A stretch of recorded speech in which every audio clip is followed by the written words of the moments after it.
Ditch Mr. Bubbles and bring your little sister, because this week is going to be Bioshocking!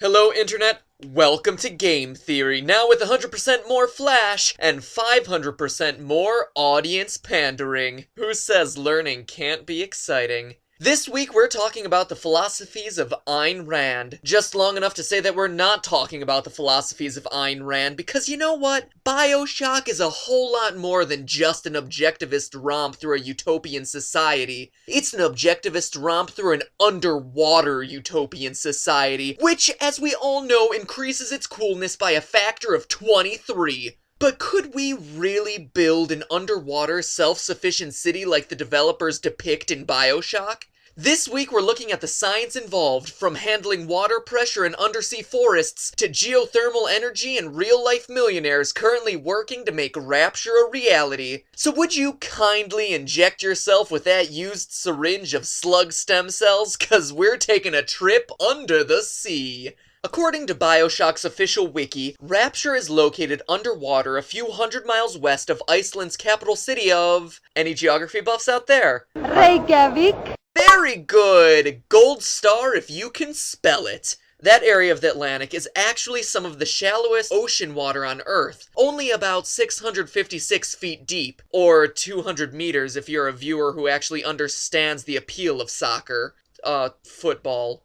Compare that to Mariana's Trench, which has a depth the equivalent to cutting Mount Everest off at sea level, placing it on the ocean floor, and still having a mile of water on top. With water weighing in at 62.5 pounds per cubic foot, even in the shallows of the Atlantic Ocean, any architect of Andrew Ryan's would have to contend with an immense amount of pressure. But surprisingly, the solution to the problem exists right in your own kitchen cabinets. The Triton 36,000 is a new submarine set to explore the depths of Mariana's Trench, making it only the 4th expedition in history to do so. That's right, there have been more missions to the moon than there've been to the bottom of the ocean. However, what makes this expedition different is that the sub is practically a glass sphere made out of Pyrex, the same stuff as in Mom's casserole dish. Unlike other materials, the Pyrex sphere will actually strengthen under the increasing water pressure. Why this superglass is necessary for the cup I use to measure the water going into my Easy Mac is beyond me. But here's the thing. The Pyrex name has been around since 1915, with its current formula being developed in the 1940s. According to the game, Rapture was finished in 1951, meaning that the city's network of rounded tubes and pipes could easily have been made from this pressure-resistant material. And the spherical bathysphere system, like the Triton sub, takes full advantage of using geometry to displace water pressure. However, the rest of Bioshock's urban planning wouldn't hold up nearly as well. The stone buildings and statues would erode faster than Lindsay Lohan's dignity, and the sharp geometric patterns of the city's Art Deco design would do nothing to evenly distribute the immense amount of pressure. In short, it's possible, but it ain't too smart. Building the structures, though, is only the first issue. How about oxygen? I mean, an underwater city is cool and all, but without air to breathe, it would kinda suck. Well, the game offers a solution. One mission has our hero, Jack, roaming through the hills of Arcadia, Rapture's undersea garden, to revive the trees that provide part of the city's crucial oxygen supply. In real life, an indoor ecosystem isn't the challenge here. The real problem is getting sunlight through the water and to the plants. The euphotic zone is the name given to the uppermost layer of the ocean where 70% of the world's photosynthesis takes place. However, this only extends 100 meters down, which, if you've been paying attention, is only half the maximum possible depth of the ocean where Rapture is located.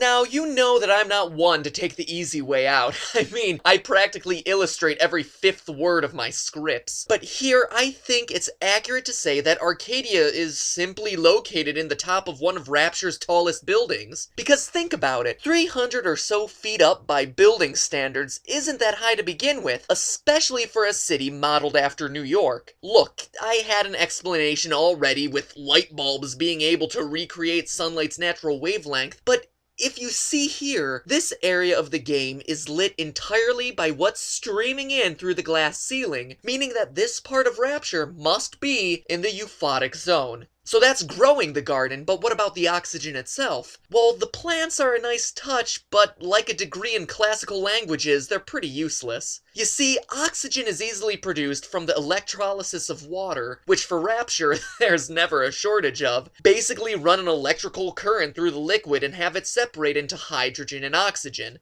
It's a process that's existed since 1800, and submarines have been doing it for years, so there's no doubt that Rapture could have easily incorporated it. No, the bigger issue is the removal of the waste carbon dioxide we breathe out. And sure, trees would make a little difference, but what's really necessary is a CO2 scrubber, a device which absorbs carbon dioxide out of the air so it can literally be thrown away like waste, a process that dates back to before 1878. It's an easy solution, making underwater living that much more enjoyable. So we have our buildings and we have our air supply. All we really need now is the power. The 8th level of Bioshock brings Jack to Hephaestus, the fiery furnace, a plant that uses the Earth's geothermal energy to produce the bulk of Rapture's electricity. And here is where the developers over at 2K show their brilliance. Because on land, utilizing the natural heat of Earth's molten interior poses multiple problems, including transporting it all the way to the surface, and the fact that it's very location specific, meaning that you have to be around a convergence of two tectonic plates to harness the heat available in Earth's lower layers. But Rapture being on the seafloor eliminates the first problem altogether because you've already gotten rid of hundreds of feet of piping. As for the second, remember what I said a couple minutes ago about Rapture's location? Reykjavik.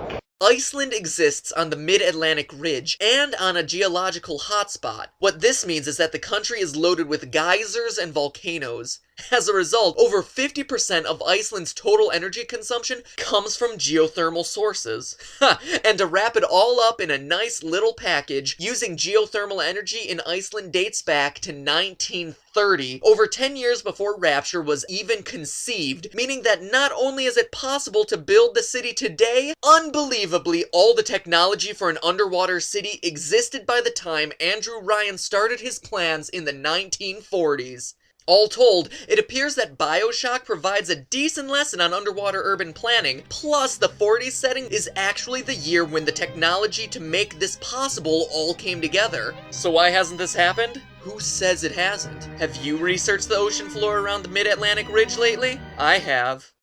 And my research didn't turn up anything. Still, the idea of oceanic living is catching on. Underwater restaurants, a secret underwater hotel planned off a private island in Fiji, a $1.5 billion underwater complex in Dubai. But most Bioshockingly of all, in 2008, a group of millionaires, including the founder of PayPal, started the Seasteading Institute, an organization dedicated to making independent floating ocean nations. Okay, so they're not underwater, but stick with me here, because this is a biggie. They want these floating, independent nations to run on libertarian principles. Laissez-faire, hands-off, each man entitled to the sweat of his brow. In other words, Andrew Ryan's, and yes, Ayn Rand's philosophy. Okay, so we didn't get through the whole episode without mentioning her again, sorry. The first test of this is set to happen near the San Francisco Bay sometime coming soon, so keep an eye out for that. In the meantime, I recommend that everyone throw away their retro scuba gear and pour salt on any suspicious-looking slugs.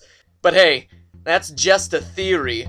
A game theory. Thanks for watching. Somewhere beyond the sea.